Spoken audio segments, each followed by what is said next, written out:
The November wind was a blade of ice, carving its way through the threadbare layers of Elias's coat. It found the gaps in the frayed wool, the worn seams of his jeans, and settled deep in his bones with the familiar ache of a long unwanted guest.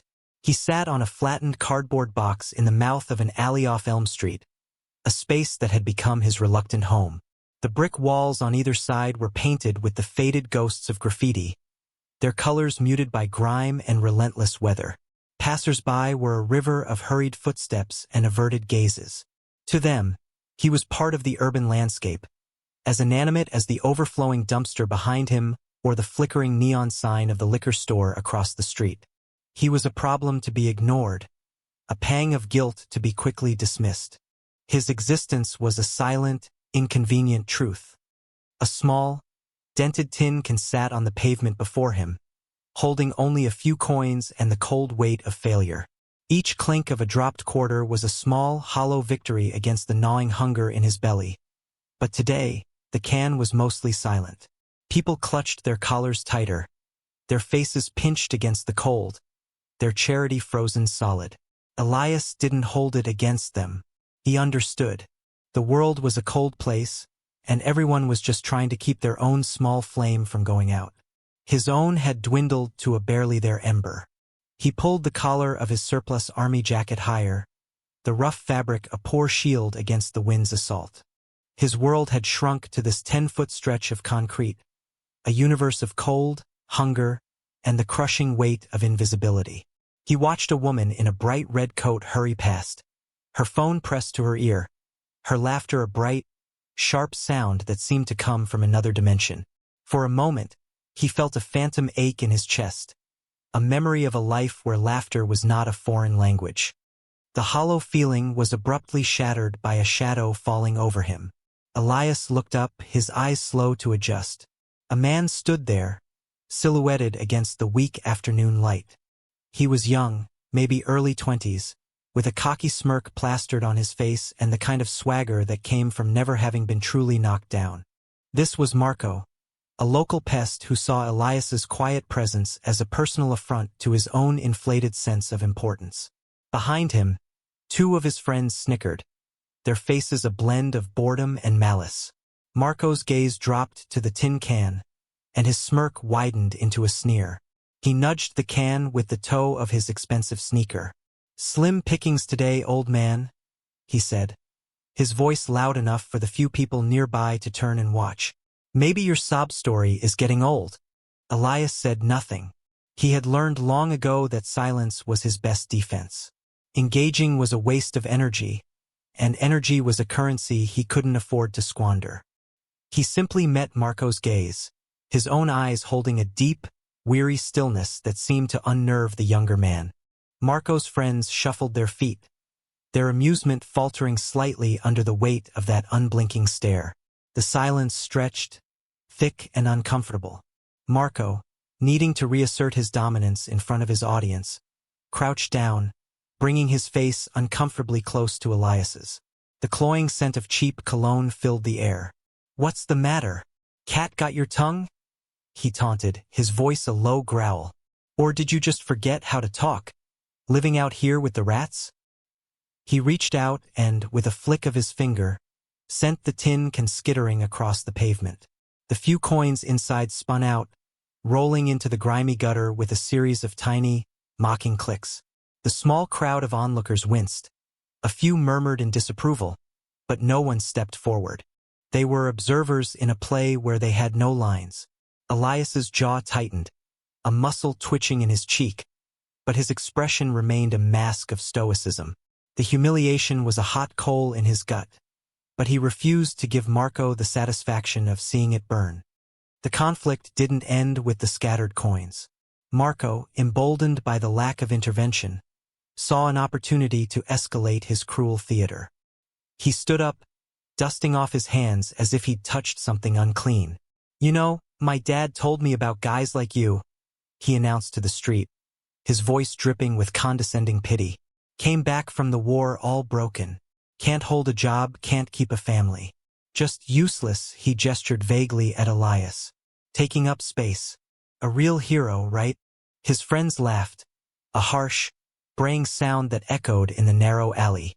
The word hero was a poison dart, and Elias felt it strike a place deep inside him that was already raw and bleeding.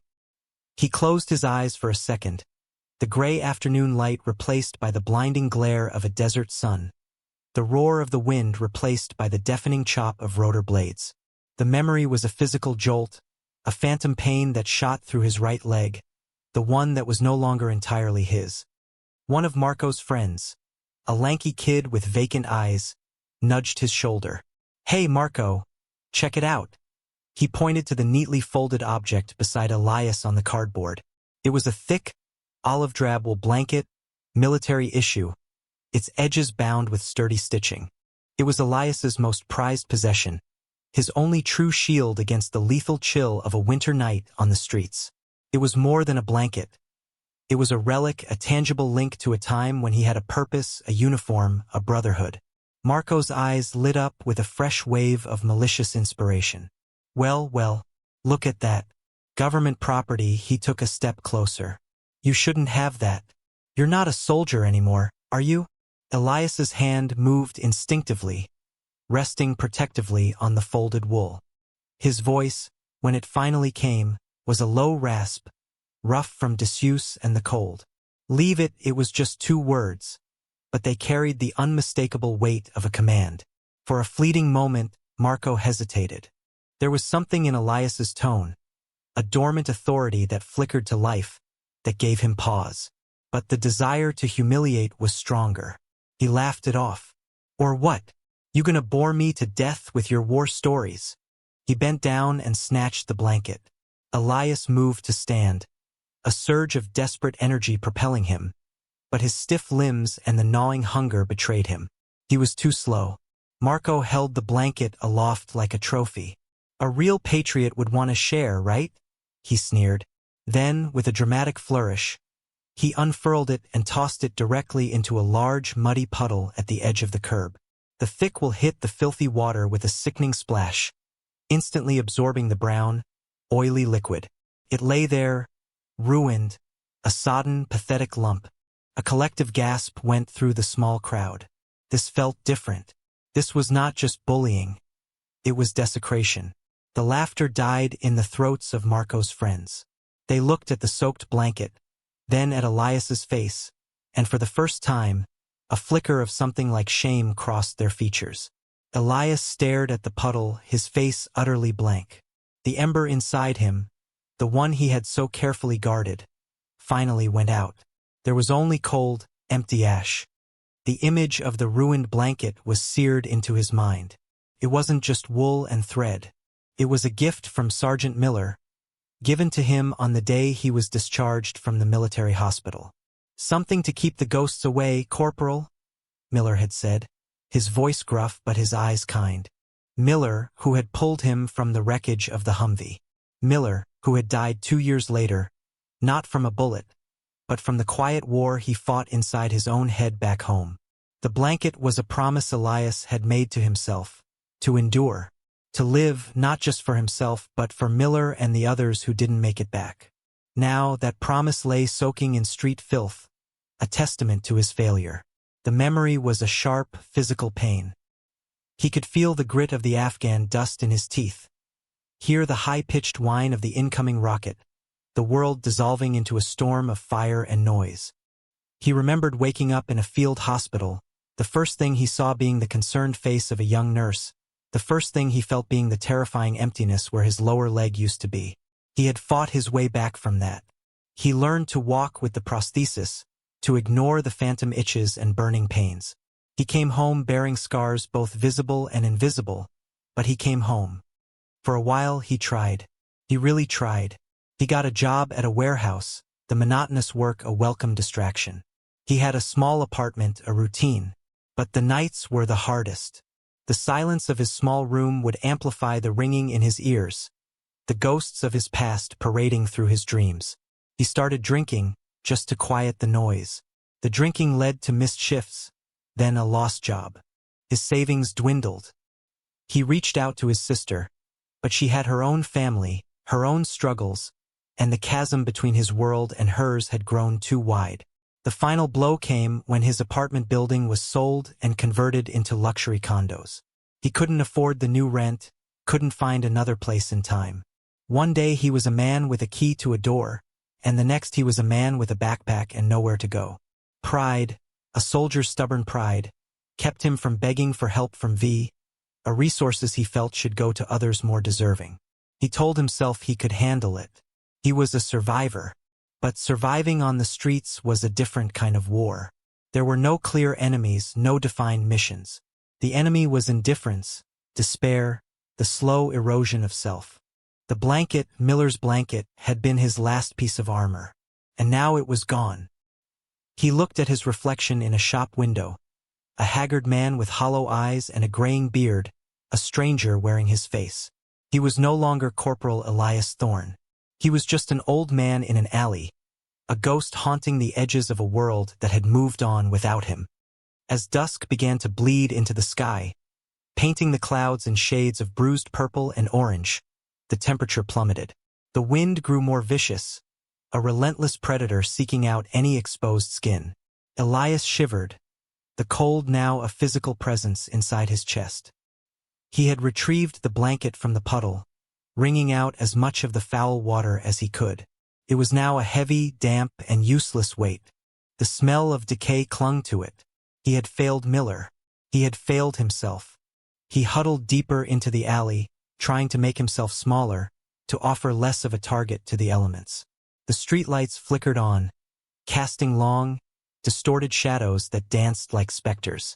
The evening rush began, people hurrying home to warmth, to family, to dinner. Each passing car was a capsule of light and heat, a world away from his. He felt a profound sense of detachment, as if he were watching a movie of a life he was no longer in. Then he heard it, a sputtering, coughing sound, followed by a loud bang and then silence. Across the street, just outside the pool of light from the diner, a motorcycle had died. It was a big bike, a Harley-Davidson, its chrome glinting under the streetlight. The rider, a mountain of a man clad in heavy leather, swung a leg over and tried to kickstart it. Once, twice, nothing but a metallic groan. He let out a string of curses that were swallowed by the wind. He was big, with a thick, braided beard and arms covered in tattoos. He wore a leather vest, acute, adorned with patches. Even from across the street, Elias could make out the top rocker, Hell's Angels. A cold knot of a different kind formed in Elias's stomach. These men were a law unto themselves. They were trouble. The biker kicked the machine again, frustration radiating from him in palpable waves. The wind whipped around him, and despite the leather, Elias could see him start to shiver. The man's jacket was unzipped, revealing just a t-shirt underneath, and the cold was clearly getting to him. The crisis for the biker escalated. He pulled out a phone, swore at it, and shoved it back in his pocket. Dead battery. He was stranded. He paced back and forth, rubbing his arms, his breath pluming in thick white clouds. He looked toward the diner, but the closed sign was already lit. The street was emptying out. He was alone, and the temperature was dropping into dangerous territory. Elias watched him. He saw the man's shoulders slump in defeat. He saw the shivers become more violent, racking his large frame. And in that moment, Elias didn't see a Hell's Angel. He didn't see a threat. He saw a man, a fellow human being, caught in the jaws of the same cold that was chewing on him. He saw a vulnerability that transcended leather and patches.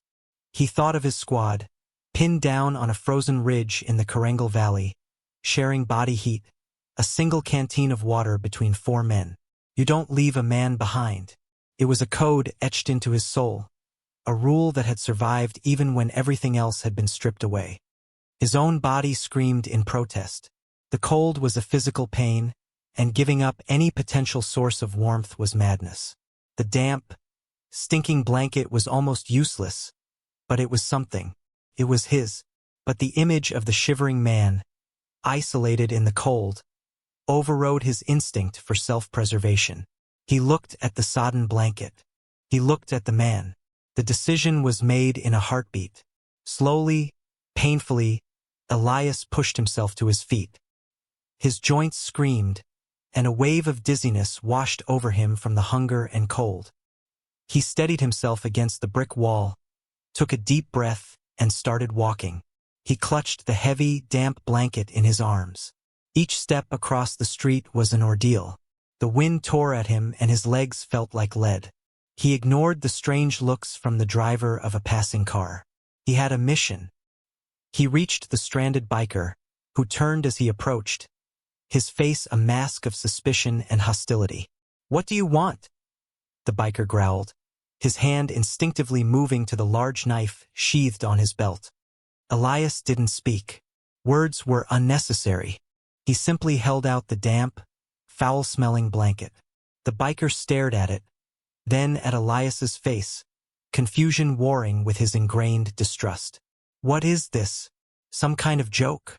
Elias just shook his head and pushed the blanket forward again, his gesture insistent. He could see the man's skin was pale, his lips tinged with blue. Hypothermia was setting in. "Take it," Elias rasped, his voice barely a whisper against the wind. "It's not much, but it's better than nothing." The biker, whose name was Cutter, looked from the pathetic offering to the man holding it. He saw the worn-out clothes, the hollow cheeks, the profound exhaustion in his eyes. He saw a man who had absolutely nothing, offering him the little he had left. He understood in that moment the magnitude of the gesture. This wasn't a joke. It was a sacrifice. He slowly reached out and took the blanket. It was heavy and cold and smelled of mud and despair, but as he wrapped it around his shoulders, it blocked the worst of the wind. It was a shield. "Why?" Cutter asked, his voice softer now, the hostility gone. Elias just shrugged, a small, almost imperceptible movement. "Saw you were cold," he said, and then, without another word, he turned and shuffled back to his alley, his body shaking uncontrollably now without even the meager protection of the damp wool. He curled up on his cardboard, the cold seeping into him with a terrifying finality. He closed his eyes, a strange sense of peace settling over him. He had followed the code. He had not left a man behind. The act, as small and desperate as it was, did not go entirely unnoticed. Maria, the owner of the diner across the street, had been cleaning her grill when she saw the commotion with Marco earlier. Her heart had ached for the quiet man in the alley, but fear and a lifetime of minding her own business had kept her behind the glass. She saw Marco ruin the blanket, saw the light go out of the homeless man's eyes. She felt a hot spike of shame for her own inaction. Then, she witnessed the second event. She saw the big, intimidating biker stranded. And she saw Elias, who had less than anyone, cross the street and give the man that same ruined blanket. She watched him shuffle back to his alley and curl into a ball, shivering violently. It was the purest act of selfless charity she had ever seen. It shamed her. It inspired her. She turned off the grill, her mind racing. She went to the back room and found an old, thick quilt she kept for emergencies. She also packed a thermos of hot soup and some bread. Her husband had always told her not to get involved. "It's not our problem, Maria," he'd say. But tonight it felt like it was. The sight of that small act of dignity had changed the equation. A few other people saw it too. A young couple in an apartment window overlooking the street. They had watched Marco's cruelty with disgust. Now, they watched Elias's quiet act of grace with a sense of awe. "Did you see that?" the woman whispered to her partner. "He gave that guy his only blanket. And it was the one that kid threw in the puddle." The man nodded, silent. They had seen Elias in the alley for months. Another piece of the city's unfortunate scenery. Now, for the first time, they saw him as a person, a man of profound character hidden beneath layers of grime and poverty. Whispers of respect had begun, quiet but powerful. The community's wall of indifference had begun to crack. Back on the street, Cutter stood wrapped in the damp blanket, watching the alley where Elias had disappeared. The cold was still biting, but the gesture had lit a fire in him. He was a Hell's Angel. His world was governed by a strict, often brutal code of loyalty and respect. Respect was everything. It was earned, not given. And this homeless man, this ghost on the street, had just shown more honor than most men Cutter knew. He owed a debt. And the Hell's Angels always paid their debts. A tow truck he had managed to call from a borrowed phone finally arrived. As his bike was being loaded, he looked over at the diner and saw Maria emerge, carrying a bundle and a thermos. He watched as she hesitantly approached the alley and gently placed the quilt over Elias's shivering form, leaving the soup beside him. Their eyes met across the street. A biker and a diner owner, two strangers from different worlds, now connected by a shared moment of witness to an extraordinary act of human decency. A silent understanding passed between them. Something had shifted on Elm Street that night. Less than an hour later, the sound began. At first, it was a low, distant rumble, a vibration felt more than heard, like the precursor to an earthquake. It grew steadily, resolving itself into the distinct, syncopated thunder of V-twin engines. One by one they came. A river of steel and chrome poured onto Elm Street, headlights cutting through the darkness. They came not with the reckless speed of hooligans, but with the slow, deliberate menace of an invading army. Harley-Davidsons of every description, fat boys, road kings, choppers with impossibly long forks, filled the street from curb to curb. They pulled up in perfect formation, a phalanx of leather and steel. At the head of the pack was a massive, scarred panhead, and riding it was the club chapter president, a man known only as Preacher. His face a roadmap of hard miles and harder fights. Beside him, riding on the back of another bike, was Cutter. The riders cut their engines in unison. The sudden silence was more intimidating than the noise. It was heavy, absolute, pregnant with unspoken purpose. Doors to apartments above the street opened. Faces appeared in windows drawn by the spectacle. Maria stood in the doorway of her diner, her hand over her mouth. In perfect sync, 30 men swung their legs over their bikes. The sound of their heavy boots hitting the pavement was like a single, unified drumbeat. They were a wall of black leather, their cuts emblazoned with the iconic death head patch and the bottom rocker that read California. They didn't speak. They just stood there, their collective gaze fixed on the mouth of the alley. Their presence transformed the ordinary city street into a stage for a drama that was about to unfold. Preacher, a man whose quiet demeanor belied the violence he was capable of, dismounted and walked toward Cutter. "This is the place?" he asked, his voice a low, gravelly rumble. Cutter nodded, his eyes on the alley. "This is it," he pointed toward the puddle, where a dark stain still marked the spot where the blanket had been thrown. "That's where it happened." Preacher surveyed the scene, his eyes taking in every detail. The grimy alley, the closed diner, the apartment windows full of curious onlookers. His gaze was cold and analytical. He was a general surveying a battlefield. The Brotherhood had assembled. Their loyalty, a fierce and uncompromising force, was now focused entirely on this small, forgotten corner of the city. The debt owed to the homeless man was about to be addressed. The bikers' first move was not one of violence, but of reconnaissance. Two of them, broad-shouldered men with impassive faces, peeled off from the group and disappeared into the night. They knew the neighborhood's rhythm, its whispers, its hierarchy of fear. They were looking for Marco. The rest of the Brotherhood stood guard, a silent, menacing perimeter around the alley. No one entered or left Elm Street. They had locked it down. Cutter walked over to the alley. Elias was asleep, or unconscious, under the quilt Maria had given him. The thermos of soup sat untouched beside him. Cutter knelt down, his large frame seeming to fill the entire alley entrance. He gently touched Elias's shoulder. Elias stirred, his eyes fluttering open. Fear flickered in them as he saw the giant, leather-clad figure looming over him. "Easy there, brother," Cutter said, his voice surprisingly gentle. "We're not here to hurt you." He held up the damp, smelly army blanket. "You gave me this. My name's Cutter. What's yours?" Elias hesitated, then whispered, "Elias." "Elias," Cutter repeated, testing the name. "I owe you. The club owes you." He looked at Elias, truly looked at him and saw past the grime. He saw the sharp, intelligent lines of his face, the military bearing that even homelessness couldn't completely erase. "You a vet?" he asked. Elias gave a slow, tired nod.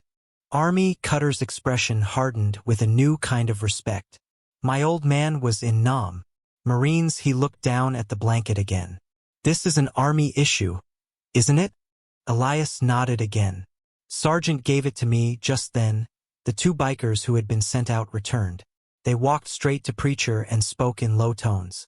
Preacher's face remained impassive, but a cold light entered his eyes. They had found Marco holding court in a nearby bar, bragging about how he'd put some bum in his place. Preacher gave a curt nod. "Bring him." The two bikers turned and walked away with a predatory stride. A few minutes later, Marco was frog-marched onto the street, held firmly between the two bikers. His cocky smirk faltered and died when he saw the sea of leather and chrome waiting for him. His face went pale, the color draining from it as if a plug had been pulled. His friends were nowhere to be seen. They had evaporated into the night at the first sign of real trouble. "What is this? I didn't do anything," he stammered, his voice thin and reedy. Preacher stepped forward, his shadow falling over Marco. He didn't raise his voice. He didn't need to. "You did something," Preacher said, his voice a low, dangerous hum. "You disrespected a man who earned more respect in one day of his life than you will in all of yours." He gestured toward the alley. Cutter helped Elias to his feet, supporting him. Elias stood there, blinking in the sudden brightness of the motorcycle headlights, confused and weak. "You see that man?" Preacher asked Marco, his voice dropping even lower. "You thought he was nothing, a piece of trash to kick around for your own amusement." He paused, letting the silence hang in the air. "This man, with nothing to his name, who was freezing to death in that alley, gave his only blanket to one of my brothers because he saw he was in need." The revelation hit the onlookers in the windows like a physical blow. The story, now told in the open, carried an incredible weight. "You," Preacher continued, his gaze pinning Marco to the spot, "took that same blanket and threw it in a puddle. You took away his last piece of dignity." He leaned in close, his voice a venomous whisper. "In our world, there are lines you don't cross. That's one of them." The full truth of Elias's sacrifice and Marco's cruelty was laid bare for the entire street to see, illuminated by the unforgiving glare of 30 motorcycle headlights. The confrontation was the climax, but the true reveal was yet to come. As Elias stood there, propped up by Cutter, another biker pushed his way to the front. He was older, his beard more gray than black, his coat covered in patches from a dozen different runs. His name was Gunny, and he had been a Marine Corps gunnery sergeant for 20 years. He squinted at Elias, his eyes sharp and practiced at reading men. "I know that look," Gunny said, his voice a gravelly bark. "That's the 1,000-yard stare. But there's something else." He walked closer, his eyes scanning Elias from head to toe. He stopped, his gaze fixed on Elias's forearm. Poking out from the frayed cuff of his jacket was the edge of a tattoo. "Let me see your arm," Gunny commanded, his voice leaving no room for argument. Cutter gently pushed up Elias's sleeve. There, faded by time and sun, was a tattoo of a winged dagger over a mountain range. Beneath it were the words, "De oppresso liber." Gunny sucked in a sharp breath. "Holy hell," he whispered, his tough facade cracking. He turned to Preacher. "Prez, you know what this is? This is Special Forces. Green Beret." A murmur went through the assembled bikers. The level of respect in the air instantly intensified, becoming something akin to reverence. Gunny looked Elias directly in the eye. "What unit, brother?" Elias, finding his voice, answered weakly. "5th Group. ODA 595". Gunny's eyes widened. "The horse soldiers," he breathed. "You were one of the first guys in Afghanistan after September 11th? On horseback." Elias gave a simple, humble nod. The story was legendary in military circles. A small team of Green Berets who rode with the Northern Alliance, calling in airstrikes from horseback against the Taliban.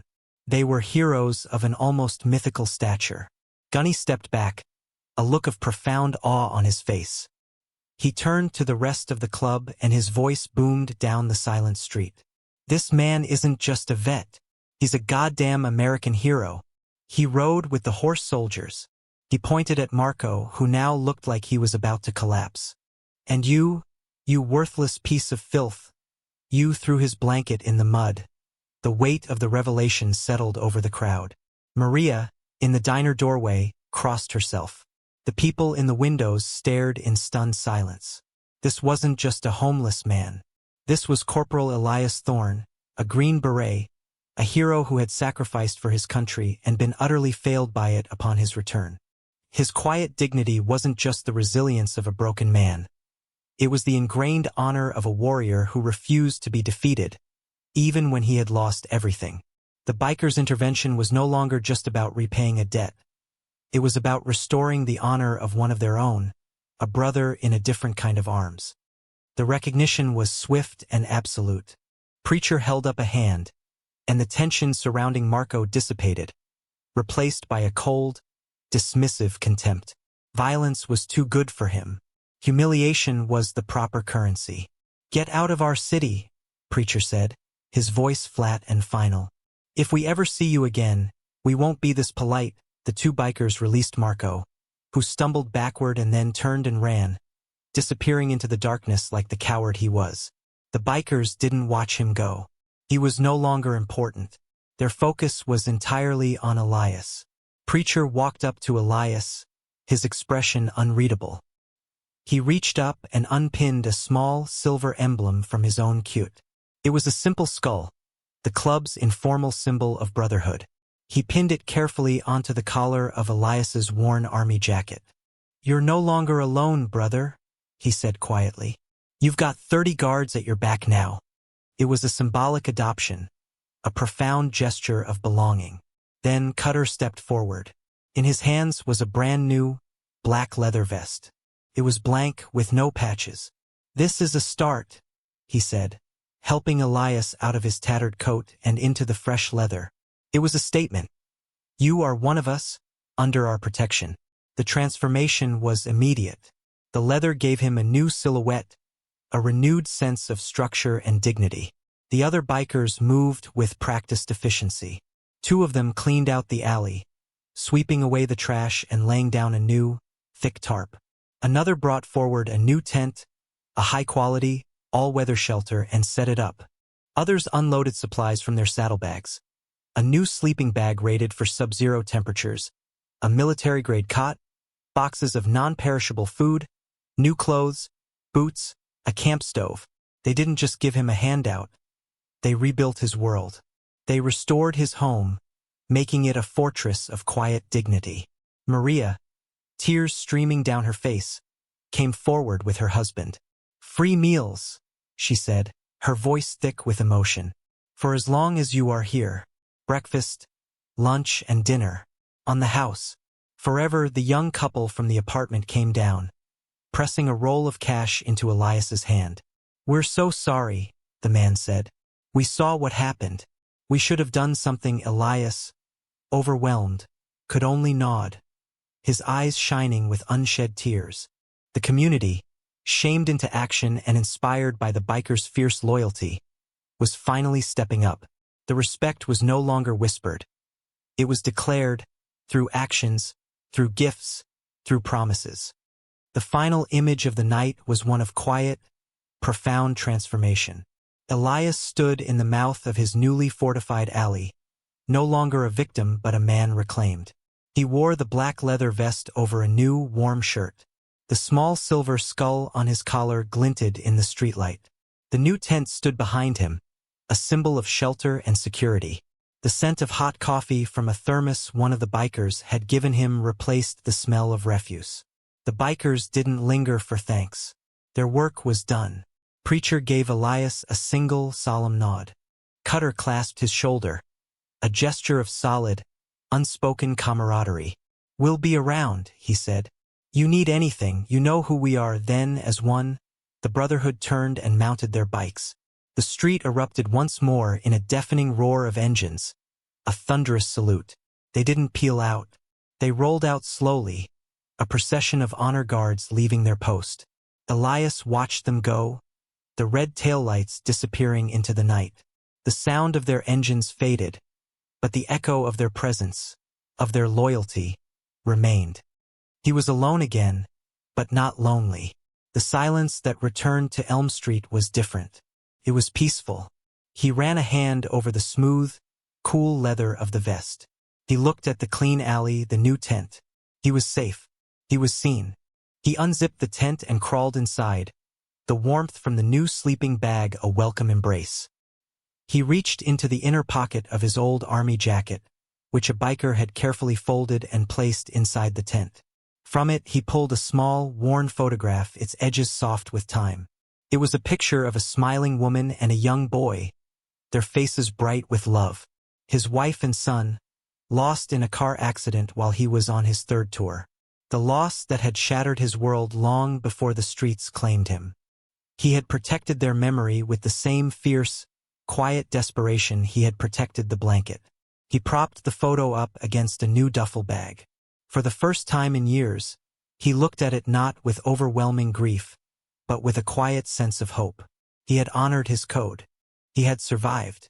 And in the heart of the cold, indifferent city, he had found an unexpected family, a brotherhood forged not in blood or battle, but in a simple act of kindness, and cemented by the unwavering loyalty of the Hells Angels. The rumble of their engines was a promise now, a guardian sound in the night. Respect had been paid. Dignity had been restored. And Corporal Elias Thorne, the horse soldier, finally had a place to call home.